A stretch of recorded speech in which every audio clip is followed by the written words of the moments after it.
Welcome to episode 2 of the Main Street Exchange, a Zia Media Group podcast, where we talk about small town, small America, small business marketing. How did people get where they got? In the first episode, we really walked through me and Micah's story. And today we're have our first guest, and I think it's appropriate to have Clint Freeman here. And he is the owner of Sunglass LLC, the glass authority here in the four corners of the United States, the United States of America. And we're just so glad that you're here with us. And thanks, Stephen. Great to be here. Yeah, awesome. And so I just thought that we would just kind of hang out a bit, talk through, I could brag on him all day long, but I think one of the most important things that I want our audience to hear is the importance of partnerships. Absolutely. Because Clint is here and I'm here because of our mutual partnership in business, in marketing, and how we work together, and the importance of trust in a small town. I think we're going to learn means a lot, and how the community functions. But the community, I know you well, our audience doesn't. So would you share a little bit about your origin story, where you came from, a little bit about your roots, and really what drove you to be like, you know what, I think I want to own my own business? Yeah. So, if you start on the business side of it, I would say that Sunglass is a legacy business in this community. So it started in 1952.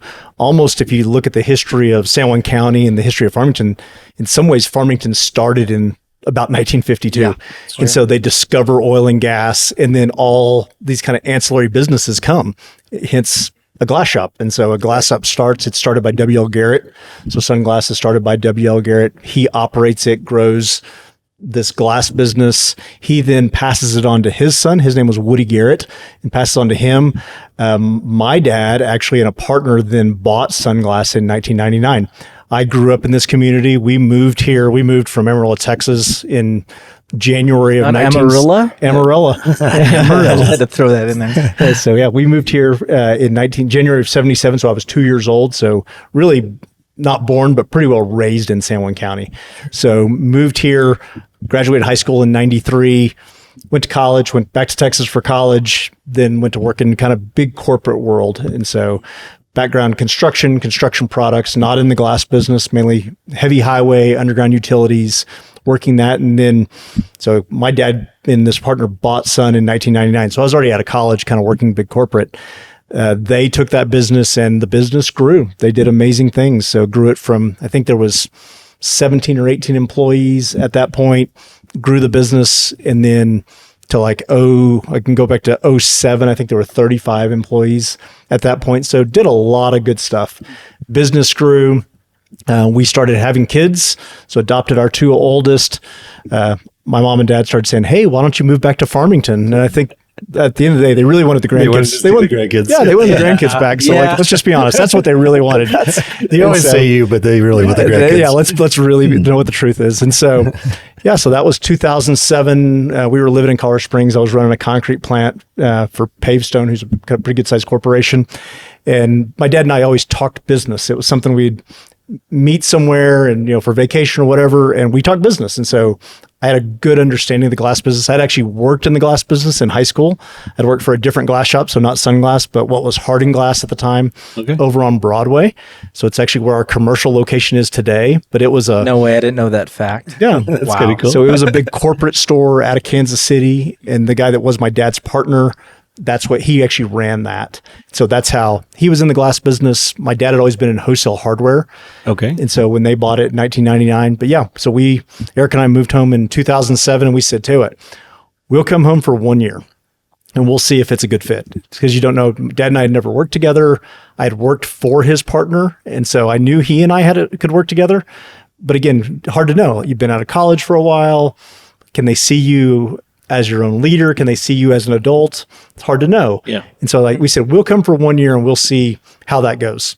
Well, that was 16 years ago now. Okay. And so after 1 year, we realized, man, this is a good fit. This is a lot of fun. We love being back in Farmington. We love being in San Juan County.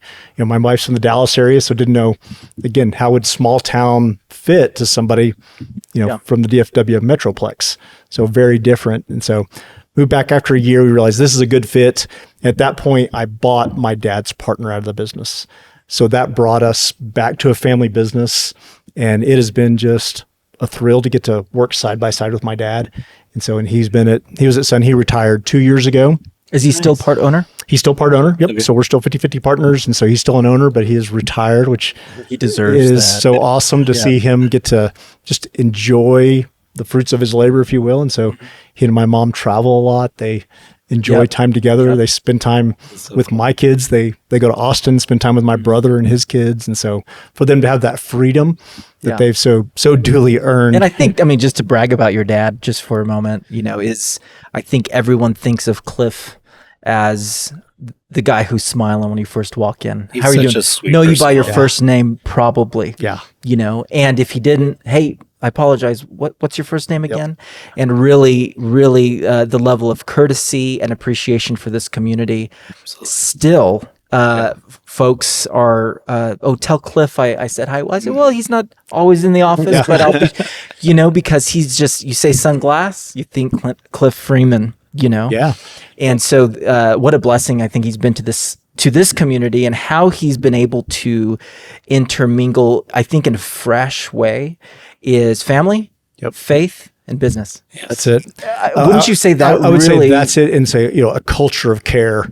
So sometime back we talked about, why do we exist? So why do we exist as a business? And ultimately we started asking him, like, why did you buy Sunglass when you did? And, I was out of college kind of doing my thing. My brother was just about to finish college, and he said, I was ready for a change. I wanted to do something different, but I realized I still had things to care for, still had to pay bills, still had to care for your mom.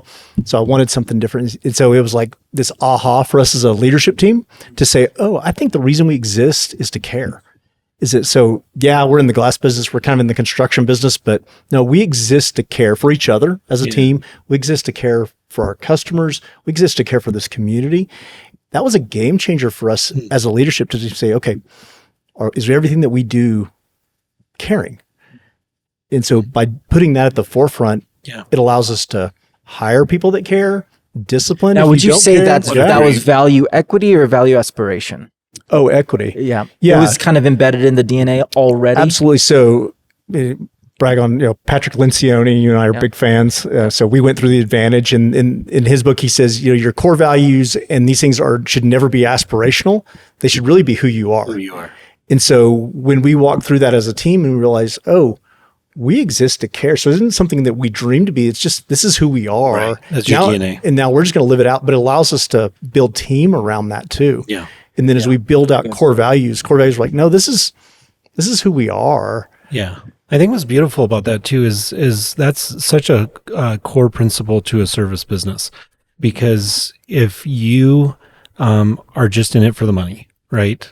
You miss something that is so critical to your business growing in a way that has these incredible locked in relationships. And I think one of the interesting things I find about you two, which is really cool, this is why this is a really cool interview. You didn't mention anything about it, but Clint is actually Stephen's mentor as well in many ways, and I know you've invested a lot. I don't know. We formally talk about that. Well, I know you haven't maybe formalized it, but in many ways, I just know how much you've invested in Stephen and in helping him grow the business as well in his mindset and so forth. And that's been very valuable to us for here at Zia, and we appreciate that very much. But that relationship happens because I think you guys started as friends in many ways. Yep. And obviously, you might be further down the business road, right? And you helped in that way, but Stephen could help in other ways to you. And so that's that beauty of that caring. Yes. Going back to that caring, like you caring about him caring about you. And caring is not always one directional, right? No, I think the best relationships, it's always multi-directional. Right. And so sometimes one person is giving more than the other, and then other times the other is. That's right. And I think it's that way in business. So it's that way sometimes, as a leader, you're caring for the people that you support, and then sometimes they're caring for you. Yeah, absolutely. And I think it's the same thing with good customer relations. Sometimes you're caring for them, and sometimes they're caring for you. Sure. And so, and I think that's especially in a small community, right? Yep. Is that a small community can even rally around a business to support it, to help care for it in a lot of different ways. And so, and I think what is an important facet, for the value to be taken for our people listening is the idea that marketing a business, growing a business, telling the message of your business starts with leadership, and it goes down to employees, and then it moves out to your products and services. Yeah. Because the old adage, right? You can't sell what you don't believe in. Yep. And I think people innately, intrinsically know that. Yeah. And we're bringing in companies and guests that really understand the 360 degree view of marketing. It's customer service, it's great products, it's great leadership, it's and great marketing and advertising. Those things have to come together. In fact, we don't work with clients that don't have a good customer service process. Because we'll be spinning our wheels. We could deliver great leads. We can deliver 100 leads. They might convert 5 if they don't believe in serving their community well, and if they don't truly believe in now. No one gets to the mountaintop in one go, right? Right. So let's talk through some of those challenges of growing Sunglass. Just to give them a perspective, how many employees are we running now? So I believe we're at 94. 94, and you came in with how many? We had 2007 we had 35. So our growth story had 35. We've grown a lot through acquisition. And so we were Farmington based. This is where this was home. This is what we did. We didn't really work a lot out commercially. We would work the region. So people kind of knew us, but not really. We were a wholesaler. So we wholesaled to a lot of the smaller shops in the region. Right. So we knew those people. And so the first acquisition was in 2014. We bought Durango Glass, which again, another legacy business that started in 1952. Mm-hmm. And so had a relationship with them. We're in there. Weren't really looking for anything, didn't really have a plan to grow. But as far as through acquisition, and they were talking about employee challenges and some of the challenges they were facing, we just said, well, why don't you sell the business with us and stay on? And they said, okay. Yeah. And so we grew through that by acquiring Durango. We then kind of similar situation, acquired 2 shops in Cortez. And then in 21, we bought a shop over in Pagosa Springs. So legacy businesses that kind of brought into the family, and just, again, try to care for those communities like we've been caring for Farmington. And the businesses continue to grow. Grew to 115. We did sell off our auto glass division to Safelite back last October. Yep. And so it wasn't an easy decision. And so hard mainly to say bye to people that left us to go to work over there. And so, but it's allowed us to focus. So that took us, we were at about 115 employees, and it's brought us down to 94. We're continuing to hire. So I think it won't be long before, probably by the end of the year, we'll be back up over 100. Yeah. Yeah. And I think that's encouraging for some of our listeners that might be going, okay, the only way to go is launch startup. Yep. Some people have some cash. They want to make an investment. They want to make a difference. Mm-hmm. They have the entrepreneurial spirit. Yeah. What's one piece of advice you would say, you know what, if I were to go over that again, and it could be the answer is, no, that struggle was worth it and the suffering I needed in order to get here. But if you were to give our listeners any kind of value statement that would help them really make those leaps towards launch or buy, what direction, pros and cons do you think? I'd say, of course, plan. And I'd say the corporate experience I had was beneficial in that. Big corporate typically is big about planning. And so I learned a lot about planning, budgets, finance. That was really beneficial to me. We found that we are better, whether that's as a family, as a business, we're better at buying things and making them better. I'm saying we're better at making the bicycle better than we are at building the bicycle from scratch. Yeah. Great thing to know about yourself. Yeah. So, and some people, you've built something from scratch that's amazing and doing amazing things. Some people are great at that. Yeah. That's not my gift. Yeah. And that's okay. You're a refiner. You're not a launch pad. You're a refiner. That's it. And because we've tried some things. We sold fireplaces for a while. We've tried some greenfield things, that we do for 4 or 5 years. And I'm like, we're not very good at this. We should stop. And so those have been harder. It is definitely harder to get out of businesses than it is to get into businesses. And I think that's where it's even hard on the community when you decide this isn't working. And so you stop. And so whenever that happens, then sometimes you'll have some pushback.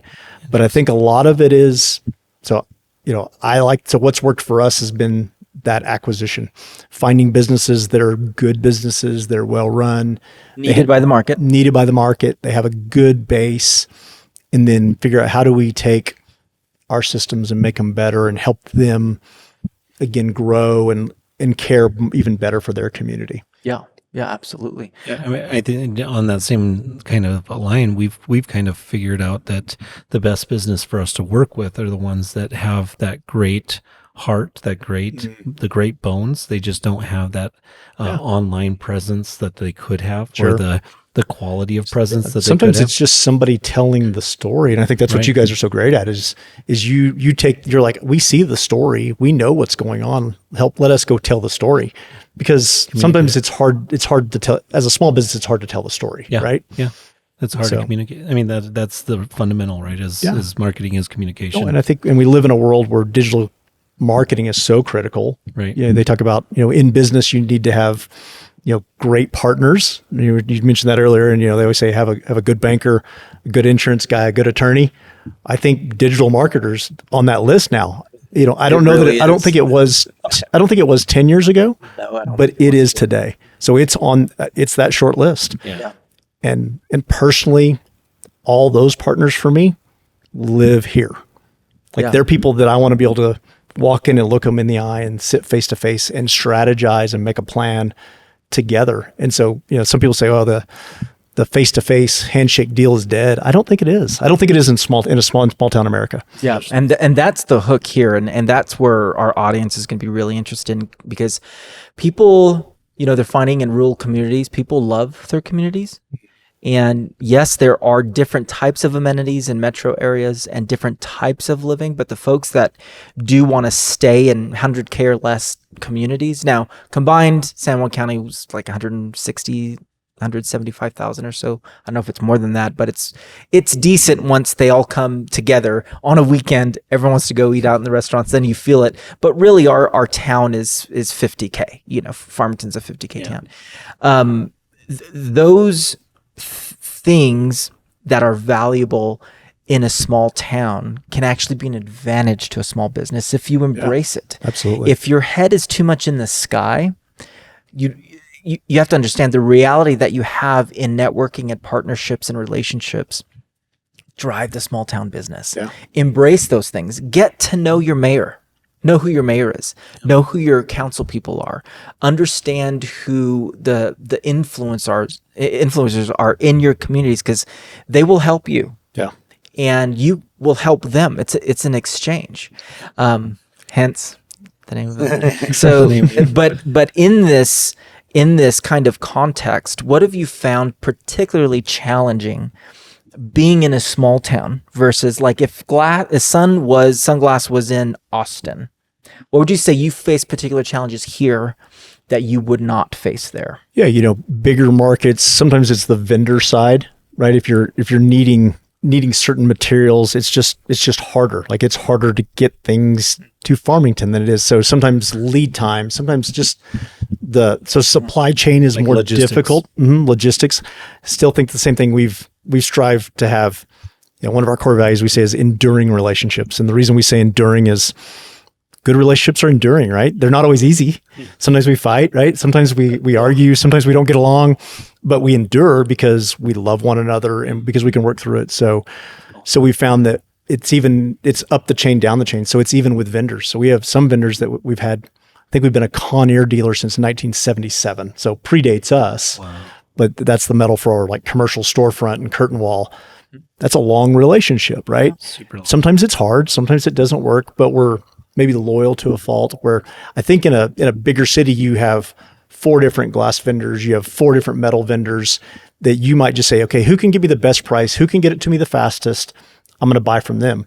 Whereas when you're further away, I think you have to rely more on your relationship than you would, again, if you're in a major metro, because there's really one tempering, there's one tempering furnace in the state of New Mexico. It's in Albuquerque. So I have to have a really good relationship with those guys. Got it. And so, there's been struggle at times, but we have a relationship and We got to work this out or move on to something else, but we got to try. we got to try. We're going to try everything we can to dance with the girl that brung us, right? Yeah. And so staying put, I think it has value, and it built. Don't know if dancing in glass worked really well together. Don't dance on glass. Like, okay, don't do that.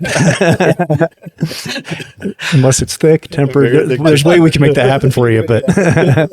And I think, probably, what would you say, how did, we all have COVID fatigue. I get it. So we're not going down this rabbit hole too much, but I think COVID showed the resilience of Sunglass and its ability to weather that awful storm. And speak to some of that pivoting a little bit. You guys added some different kinds of innovative products. You had to kind of really understand this community well enough. Yeah. Again, understanding your community and what they need is core to marketing your business well, because if you didn't do what you're about to share, what did you have to do to help make it through? Because the community needed some items that you provided. So we were deemed essential. So we were tremendously blessed in that regard. Mm-hmm. And a lot of the people started staying home, and then I think they started realizing, man, we need to do some things to our house. So I'd say COVID in a lot of ways was good for construction companies. And so there was actually some blessing. But yeah, we did a lot of pivoting where, sneeze guards, we call them, health guards, became the norm. There were things that there was a huge need, and due to the relationship. So the vendor that we could buy plastic from, we could buy plexiglass from, they were only selling it to 4 people because people were snatching it up so bad. And we got to be one of the 4. And so we were, and again, because of longevity of relationship, we were able to be on the list. And so it was a testimony to why stay loyal to your vendors, and why treat them like as well. We try to treat your vendor like they're a customer. Just do right by them. Just treat them like you would want to be treated, if you were their customer, if they were your customer. And so I think COVID, and there was a lot of just, safety protocol and masks and trying to figure out how do you do all this stuff safely. And we all, it changed week by week for a while. It's like, what's the rule and what do we do? And what operations are you going to have to deal with this week? Yeah. Operational changes. Yeah. And it was week by week. And so it made you rely, again, we have a great leadership team. We're a fairly flat organization, but our leadership team is just really strong and good leaders, good ideas, and just great people, all the way throughout the organization. And so people that I think, some of that fatigue. So maybe on the side, when you're an essential business, the fatigue wasn't, oh no, I'm sitting at home. The fatigue was, we keep showing up to work whenever a lot of people were not. And so I think for our people, a lot of like the blessing of continuing to be able to pay bills and get a paycheck, but there was some exhaustion because things did get busy, and they just kept showing up day after day after day with, maybe with on the back of your mind, like people are getting sick and we're losing loved ones. And that's fatigue, right? Oh, yeah. And so there's that emotional, mental challenge that I think a lot of people were facing, but our people kept showing up. Yeah. Day after day after day. Yeah. So let's transition to sales and marketing a bit, as far as what you found to be crucial. Maybe not necessarily even the glass business, because the traits of a strong business carry over, I really believe, from industry to industry. Sure, there's some things that are very industry specific, of course, but obviously Sunglass has grown from where it was. Even though there was acquisitions involved, the market share has been greatly affected, and growth is obvious. And so with that, what would you say are some core essentials that if you were to lose Zia today, the partnership that we have, and something were to move on in that regard, because we do help each other a lot in those things. Yeah. But again, we need that strong business to work with, so the marketing isn't fake, it's real. We're telling the truth to the community. Yep. So how do you keep telling the truth? What are some of those things that you said, yeah, that made our company better, and we were able to sell better because of these things? Because people are going to be taking notes thinking, okay, my business, I have a service business, I have 25 people, I want to get to 50 people, maybe because in a small town, I really believe a big passion for employers is employing people. Yeah. being blessed by God to be able to go, wow, God has given me the resources to then say, I'm going to steward this finances well and hire hands so that people can put food on the table. So there's passionate business owners out there that's their heart. That's what they want to do. And they want to make money. And so what are some of those elements have you found be like, man, if I were to start with 25 employees and grow it to 100, what would I do all over again when it comes to revenue? Well, I mean, I think if we talk about just strictly from the sales and marketing side, I guess if it just goes to sales, it's again, hire great salespeople, train them, make them technically solid. They have to buy into your core values. They have to bleed. So you can have the wrong sales guy. Yeah, absolutely. What does that guy look like? The wrong sales guy. And I think the wrong sales guy looks different in different organizations. So I don't know that I can pinpoint this is the wrong sales guy, but you know who the right sales guy is. And the right sales guy, whenever you're hearing about it in the community, right? Like, because they represent you so well. And again, so for us driving this culture of care, and whenever, brag on Jeremy, like he's one that with Jeremy, I get people that brag on how much he cares about them when he's there measuring for windows in their home, and just the way he handles his business. He's not high pressure. He's not put, because that's not who we are. Yeah. He's not high pressure. He's not trying to shove them into something, or, try and shove a square window into a round hole, right? He's going to, we actually call our sales reps consultants, because we really feel like we're there to consult and find you great solutions for your project. We did a commercial once a few years back, and we were making fun. We were doing a commercial where Jeremy was going door to door as a sleazy sales guy for Windows, and what he would do in this little bit, maybe we'll actually play it on the thing, but what you find is he goes to this door, and she's unbeknownst, she doesn't know she has problems with her windows, and he comes with these slick glasses, and he's like, hey, so I already done the measurements on your door. She goes, you did what? Anyway, I'm going to give you half off to the thing. But what she doesn't know is he already tripled the price to give her half off, right? So that's the trick. Yeah. And Jeremy was in the commercial, and really, I think you have sales guys that they believe in that, or else they would just eke for that next bigger commission, other than treating people the right way. And our salespeople are part of the team, and I think they see themselves that way. It's not like you have your installers and your operation team, and then you have sales. They're part of the team. So whenever an installer's having a struggle on a job, they know they can call Jeremy, and he's going to come and bring them material, help, whatever it takes, because he's part of the team. And so I think for us, sales guys that are part of the team, because they understand maybe the bigger picture versus just understanding the product and trying to get a sale, they understand that they're part of something bigger too. So I think that's a big part of it. And then the marketing side, I mean, I think social media is just, it's become the norm now, right? And it's so critical. And y'all do such a great job of, we generate the content, if you will, and then y'all put it together in a way that at least we're telling our story in the feed day in and day out, whatever that might be. Every day. Yeah, every day, right? Every day on every platform. And so I think, again, if I was starting from scratch, I would keep doing that, right? That works. And then the video stuff. People are hooked on video. It's just, that's where the world has changed. From people reading a newspaper to now, most people probably get their news on some social media platform. Right. And I think too, choosing a way to flex your money, finding a partner agency wherever in your town, or you can call us, is you could figure out a way to work your video advertising budget in a way that's month to month rather than a commitment. Yeah. And you'll find you can pivot your dollars faster if you can say, hey, let's do this for this month. Let's see how it pushes. Now, video, it's better as a long burn, but doesn't mean you can't move your money around, shift it around, try different markets, try different things. We can target neighborhoods now. So if we say, hey, we're just going to target the east side of town or the south side of town or the west side or the north side, we can actually draw a map and serve them TV ads, which is pretty incredible. This is kind of one of the things that I think a lot of small business owners, medium-sized business owners need to know is a lot of times they prioritize advertising over that marketing push. And the difference really is, right, advertising is this paid placement, right? Where marketing is really focused on message and communicating your message to the proper people.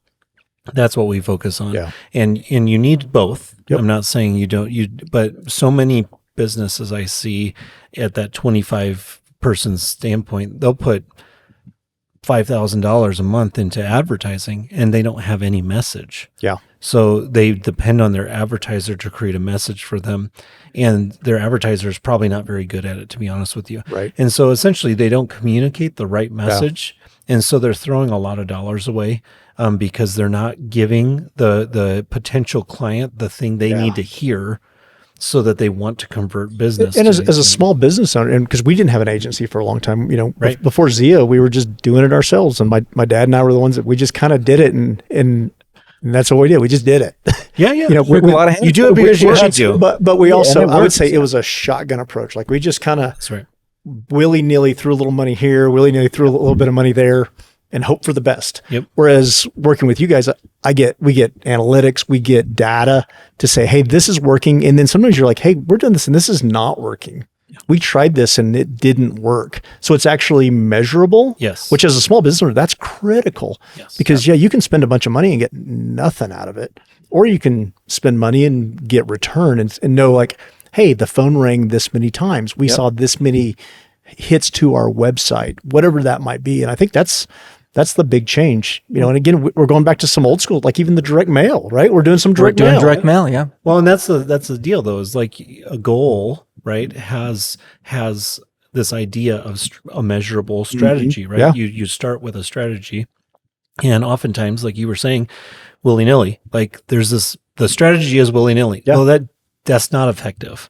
It may work on one avenue and you may be getting some hits on that one avenue, but you're spending a whole bunch of money on avenues that mean nothing. Right. And I see businesses all the time. They put something in like a penny saver magazine and they're not a penny saver type of, a coupon means nothing to their business, and they're spending $400,000, $500,000 a month for something that literally means nothing to their business. Yeah. And oftentimes, if they just spent that same amount of money in SEO, they'd actually be getting phone calls. Right. And so there's just strategy behind something that. Again, I go back to partnership, right? Partnership. Again, good banker, good insurance guy, good attorney. Yeah.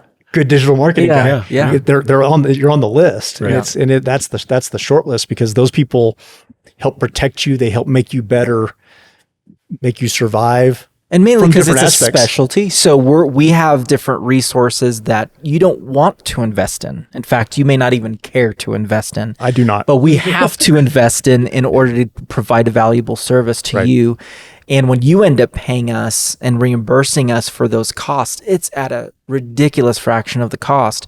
And so I really believe that, and Micah hit it on the head. We find so many well-intended business owners. I don't think anyone wants to hurt their business. Yeah. No, but they really believe in what they can feel in the moment. That's what I see as one of the biggest drawbacks to a business owner who doesn't want to put in the time and lacks vision. I know that's hardcore and that's kind of a jab, but it's the truth. If you don't have a vision, figure out a way to develop a vision. If you're a person of faith, pray to God, ask him for help. Yeah. If you're not a person of faith, still pray to God. If you're not a person of faith, repent and believe. Talk to professionals, get some help, get a vision, mission statement, value system together because it's going to drive your marketing. In fact, we are doing rebrands all the time when we go to a business owner and they say, I actually don't have any values or vision. I said, well, it's going to be really hard to do marketing. We could do advertising for you, but that's a faucet. Turn on the faucet, turn it off. Marketing stays with you often. The burnout takes a lot longer to go out, but it also takes a long time to come in, to build up. And so, Micah, what do you see? We kind of dabbled in the characteristics of a salesperson, and just wanted to think. You've been a sales guy your whole life. What do you see as that one thing that maybe even make it super personal? What things made your seasons effective and your seasons not so effective as a salesperson? Yeah, I mean, obviously you have to know your trade, the skill part of the trade. So there are skills to any trade, including sales. And so learning how to handle objections, learning how to get your foot through the front door, learning how to have the right amount of friendliness and presence. There's been times that kind of was over the top, and it killed a potential sale because I was too friendly, too excited about, connecting or whatever. So you got to have the right tone, and skills. But going kind of back to what Clint was talking about earlier with care, the thing that's driven my sales predominantly and what has made me a successful salesman is that I do care about my client. And in caring, I ask a lot of the right questions, and I dig into what matters to that person. And in doing that, you expose, it helps that I have expertise in what I'm doing. So I know I can be a consultant as well. Yeah. Right. But you get there by asking the questions. And when you find out, like if I were interviewing Clint, I would be asking things to draw out what challenges he's had with marketing, what challenges he's had with the effectiveness of it, where's his pain points. And I would ultimately find out, hey, maybe he really he's had a really bad digital marketing experience with somebody else with a website, and they would never respond, or so his website never changed. Well, now I can start speaking to, one, we can address that as a business going, we're going to provide a service that if Clint calls, he's going to get a response within 24 hours or something like that. And he's going to have the change done within 72 hours.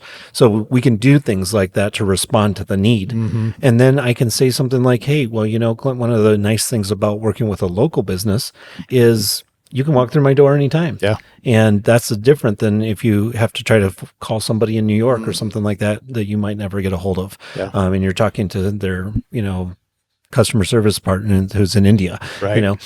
So there is a quality difference that you can get. And that's what we talk about often is we give a level of service that is unlike, I think anything in the country, honestly, in many ways, to our clientele, because we give so much personal attention, and we care. Yeah. We really do. I think care. At the end of the day, when you say sales, it's about solutions, right? It is sales. It really is. Is that you're finding solutions, and I'd say that's one thing. That's where my dad was really good. Is if you walked in and he was there, if you needed something, he was going to find it. It may be that he says we can't do that for you, but I know where to send you. Sure. To go get what you need. Yep. Or it may be, and even I've heard, Jeremy and some of the sales reps say the same thing. They get a call to go measure for, we want new windows. And he gets there and you're like, man, your windows are in good shape. Yep. You have 3 fogged insulated glass units. You just need to change those out. Just replace those. But let's just replace those. We'll save you a ton of money. And he said 9 times out of 10, they're so grateful that you found them a solution to what their problem was. But they thought their problem was one thing that was going to cost them tenfold what that problem cost. Right. And he just gave them a solution. It wasn't like he's trying to, again, shove something at them because he needs the sales. He's going to say, this is the best. Do right by them. He's just going to do the right thing, right? Yeah, it just goes to show, the telling the truth in sales provides deeper opportunities, enriches relationships. Because that couple, this rando couple could have been like, you know what? We planned on 10K. We're only spending 4. Honey, we could do the shower now. We could do the shower glass. Hey, can you quote me a shower glass door? He was telling me the other day, he had a customer that called me and said, hey, 5 years ago, it was that exact story. Yep. 5 years ago, you came and you changed out the glass. It's 5 years later, and they said, we've just decided we want new windows. Yeah. Like, we know. And you're my guy. Yeah. And so he called. Because you did right by him. Because he did right. And we say a lot of times at Sunglass, it's always about the long burn. And I think small town. Majorly. It's got to be all about the long burn. And I think maybe that's the difference between small town versus major metro. Is short term, there's an unlimited number of customers, right? Right. In small town, there's only so many. So you better just treat them all right. Well, though, even in because of reviews online, and the ability for people to quickly find out your reputation in a lot of ways in a community, I would say it's still important in a major metro. Yeah, that's true. So probably social media and the review system that's available. It really has brought people to be a little bit more honest, I think, which is a good thing. That's a great thing. Yeah. Yeah. So no, the amount of information that's at our fingertips is different, right? Than it was 20 years ago. Right. So whether it's researching about windows or marketing, or, I kind of have an idea about what I should pay because I can go do my own research. Exactly. And so a lot of times you walk into a home, you're dealing with a customer, they have an idea because they've already done a lot of their own research, which is great. Yep. Very good. So as we wrap it up, a couple more things I wanted to cover. One is, we're going to have a lot of business owners, or business administrators, people that are like, hey, I own the business, but you're going to run it, grow it. Okay. We know you're out there. A lot of them may be like, okay, I'm right on the verge of keeping what I'm doing well, because you're dabbling yourself and your time, your career, in other business types, industries, but it's taken a long time for you to get there. And I think it's important to set the tone for people. They see all this stuff online, guys in jets and guys in new cars. That is not reality. That's not true. Reality. There's pain and suffering before the joy comes. Yeah. And if you got the joy without any pain and suffering, you need to question your journey. I mean, you need to at least ask and see. I think if it took a long time to get there, it takes a long time to lose it as well. Yeah. Sometimes you get there too fast. You lose it fast. Yeah. So what is some encouragement for those people that are ready to add some things to the portfolio personally and really walking through navigating family and business and all that? What would that be a word of advice for that person? So my CPA, he often says, yeah, you can do other things, but don't mess with the mothership.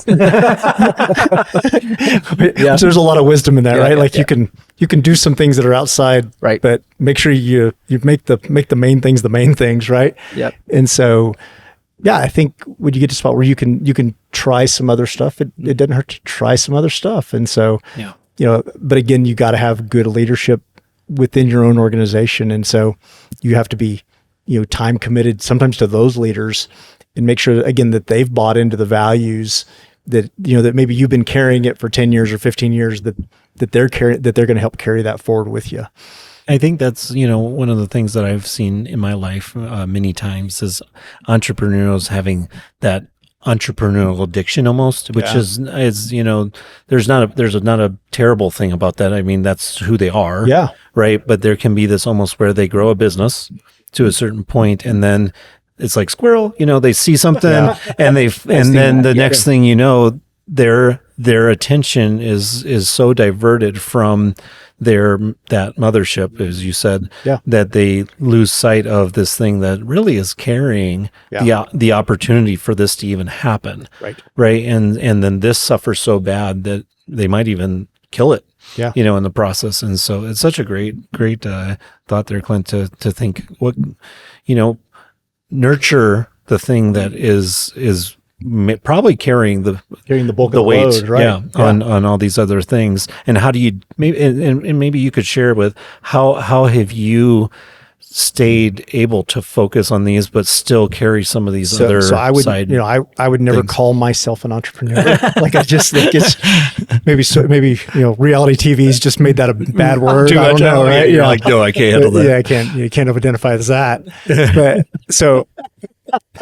But I would say I'm a fixer. Again, like I know me. Like I would rather buy something and make it, but I can get bored, which that's what it's boredom. And that's. So even our office manager 2 weeks ago, she's like, could we just have a year where we don't buy or sell anything? Just a year. Like we have 1 year. 1 year. I just don't want to have to deal with the CPA workload. Deal with all of my fallout that I create, and so, because when you acquire a business, the integration process is hard. But I like that newness. Sure. And so how to create something and like look at, okay, how can we make this better and maybe give those employees a better life, and how can we just make it better? Yeah. And so, but I chalk it up to boredom a little bit. Sure. And so it's watching that and making sure it's wise. What you're jumping into is wise. It's not something that's, again, don't mess with the mothership. Yeah. So it's not something, you're not jumping into something that's going to break you time-wise. Yes. Or break you financially. Sure. Is that it's okay to invest in something and give some time to it. And speaking of that, in particular, what keys are you looking for now in a business that you may acquire to fix? Where you can bring your expertise in your part of the puzzle, right, that they may need, but but you're not having to divert to your time to the point that it has good leadership. Okay. It needs to be something that I love and I'm passionate about. Like it's not something that's just there. something I don't care about. Got it. Okay. And so I bought a flight school here in the last year. I started, which wasn't the plan. That's how most of these things wind up. And so I started working. Honey, I'm home. Yeah. Started working. I'd always wanted to get a pilot's license. Like that was just, thought coming out of high school, I thought I wanted to be a pilot. That didn't play out. It was cheaper to go to college and get an engineering degree. Instead of just going to flight school, you just bought the flight school. So I went to flight school and I started, and then the gentleman that owned it, he actually got enough hours and jumped to the airline. So he was ready to sell it. So he was talking about closing it. Okay. But it's one of those, I think it's such a gift to our community. Okay. To teach young men and women how to fly airplanes, that there's a huge need for pilots nationwide. Absolutely. So huge need. So there's a huge shortage. So helping people get to where they want to go. So that's something I can be passionate about. Okay. I can be passionate about helping young men and women get to where they want to go. Yeah. And so we had 2 of our flight instructors already jump, and one of them's at SkyWest now, one of them's at Republic. Oh, like how cool is that? That we got careers. That we get to be part of their story. Yeah. That they were instructing here. And so I don't put a lot of time and energy into it. Probably the people that are working there probably say, we'd like to see you more. but again, great people, help give them the tools and resources they need, and we'll figure out how to help it grow. And again, it's another way it's a way to serve the community. So it's something that I kind of fell in love with. Finally, like I said, got the opportunity to work on my pilot's license. And it was always, every time I would mention getting my pilot's license, Eric would be like, yeah, no, kids were little or whatever. And she's the one that whenever all of a sudden she saw this flight school in town, she's like, hey, you should do this. I'm like, don't tempt me with a good time. Right? And so it was such a great experience. And the culture was already so good there. Yeah. That it was just kind of a no-brainer. Right. And so it's like, okay, this is something we can do. It's not messing with the mothership. It's very different than the glass business, but it's still a lot of fun. And I think, again, a gift to San Juan County, a gift to the region. We even have a lot of students that come from Durango and all over. Nice. We've had students actually fly in from Alaska, spend 6 weeks, get a private pilot's license, in a short period of time. Oh, wow. And so a way to, maybe bring people and give people some exposure to San Juan County, because price is right. Our weather's great. This is the best place in the country to learn how to fly, honestly. Sure. Because of you can go up there every day and pretty much do it. The weather's good. I mean, we have days that are too windy. But that's not the only thing. I don't know what our days of sunshine are, but it's it's over the top, right? Yeah. So we have the weather for it. We have a tower, so we have air traffic control. Yeah. Not a lot of traffic, so you can be out the hangar on the runway, and we do all of our training over Nappy, so you can be there in under 3 minutes. So you're 15 minutes from hangar to training, and it's in training in the airline or for private pilot is really, you spend like by the hour. Okay. So the sooner you can get to the training area and start your training, the cheaper it is. Got it. And so we're not sitting on a runway waiting for a bunch of traffic and paying, because we can be out there. So so it's something different, but something that's fun and to be passionate about. Yeah. That's excellent. So to wrap it up, I want to give my guests kind of a couple things to say before we wrap it up. One is just a quick plug of your 2 businesses. So anyone could go to sunglass4corners.com and find your branch, find your city, because we're in multiple cities. I felt like I'm part of the team.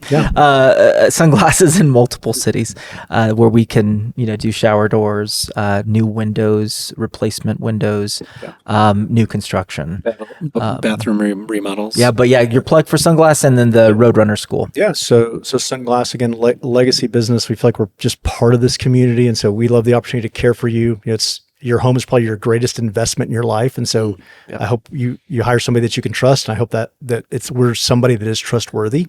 And so that could be replacing old windows in a home that you've been in for a long time, that it's time.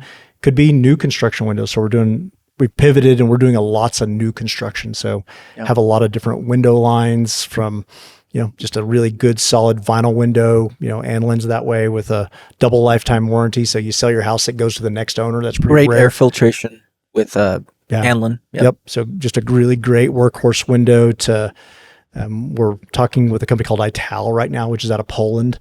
And so it's a really, really high-end window. And so it does some pretty unique stuff, has some crazy low, what U values, which is like, it's the inverse of R. So really great insulation values. That's probably the best way to talk about it. And so, so we're playing in some really big markets and big stuff, and then love what we do, just kind of blue collar day in and day out, but everything's turnkey. So we always want to be the guy that if something's wrong, you can point the finger at us. So we're going to sell you the product. We're going to install it. It's not like, well, they sold it, they installed it. We're your guy. So if it's wrong, we're going to stand behind it. And I think that's one of the things that makes Sunglass different than most people in our industry. And just residential and commercial, high-end residential. You've done some great projects up in mountain towns in Colorado and the Western Slope and so forth. Some beautiful projects, and so I think you guys hit the full range when it comes to windows. Yeah, so you can get it from starter home. Yeah, the window line for that, which still we feel like we're carrying great brands that serve the need and can be price competitive. To get, we want to be somebody that's just about solutions. Yeah, that if you can, you come and sit down with one of our reps, that they're a consultant. They're there to find you a solution that works for your price point, that works for your home, that fits the need. They're not going to go into middle class home and say, hey, you need a glass wall, on this side of the house, right? If they don't need it, you're not going to sell. You're not going to walk in a $300,000 home and say, we need to sell you a $300,000 window package, right? Like, because you can, because you can, but that does, again, we want to find solutions that make sense. Yeah. And so really excited with, it was hard selling the auto glass side, but it's really allowed us to focus. And I think already I can see us getting better. And so, because we're focused on really things that are in a much narrower span, really construction related, really windows and doors, really commercial. So it's really more focused. And I think that it really helps us be better, which means hopefully we can care better. And so very different. On the Roadrunner side, come do a discovery flight. It is a ton of fun. Cool. How much is that? Yeah, $200 plus tax. Okay. And so discovery flight means you show up. There's going to be a certified flight instructor that they're going to walk through everything, help you do an inspection on an airplane. Then you're going to jump in and you're going to take off, and they're going to help you. So both sides have controls, and then you'll have a choice. You can typically give them a choice. You can go over to Shiprock and kind of circle Shiprock. Is there a mental health assessment before someone gets up? Or does the master pilot actually have? So both have full controls. So the student does, and so they both have full controls. Okay. So there is, before you actually start school, you do have to go get a medical. Okay. Yeah. So you have to be able to pass a medical exam. Gotcha. So it's called an FAA medical. So you have to go past that before. Yeah. But we give you a choice. You can fly to Shiprock, or you can fly over to Navajo Dam, which is just a lot of fun. So just to get to see our community from the air, which is beautiful. Yeah. Just rock formations and just so much stuff to see. And so Navajo Dam's kind of cool from the air, and just see all the fingers and all the stuff that's a really neat way to do it. So you discover we call it a discovery flight, and you go do it, and you're like, hey, this is for me. I love it. For me, discovery flight, it was a hot afternoon and the air was rough, and it was still stinking fun. Because even the instructor, he's like, you okay? I'm like, yeah, this is great. Blessed. And and then, full school can get you all the way through a commercial license. Oh, wow. That's great. Awesome. Well, I wanted to give you the last word, and we're going to do this with every one of our hosts or our guests. Yeah. And that would be, if you were to talk to your younger self, going into entrepreneurial world, what word of encouragement would you give? And then we'll let everyone go today. Best thing that happened to me was I got to work in the corporate world. So after college, worked for a couple different companies that were great companies. The last one again was Pavestone. Got to build a concrete plant. So it was greenfield. So built it, staffed it. I got to learn a lot on somebody else's dime. And there's tremendous value in that. I think a lot of people jump right into entrepreneurship, maybe without a lot of knowledge. Maybe they're a decent technician. So having been in a leadership position in that environment, surrounded by really great leaders, was a huge blessing for me. So I would say, that I look back and I'm like, I'm grateful for those years. So I would encourage someone that says, I want to be an entrepreneur. I'm like, okay, go spend 5 years being a leader somewhere else. Yeah. It'll save you a lot of pain, because there was mistakes I made. There was hard things that I learned, So I staffed that plant. At the end of 1 year, I hired 80 people. At the end of the year, there was 2 people with me that I hired originally. It's not a good turnover rate. You're not doing something right. A lot of those were hiring decisions. I didn't hire the right people.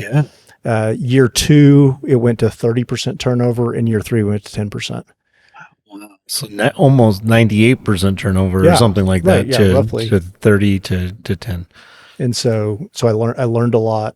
Yeah, You know, and that, in a small town, in that if you had learned that lesson with Sunglass before, that would have killed Sunglass. we could have been bankrupt. Our reputation would have been because unrecoverable. the cost of that turnover, was so much. Wow. So great advice. yeah. Thank you, Clint. Appreciate Yeah. it. Thanks, Thank guys. you for your Yeah, thanks, time. man. Yeah. We'll see everyone.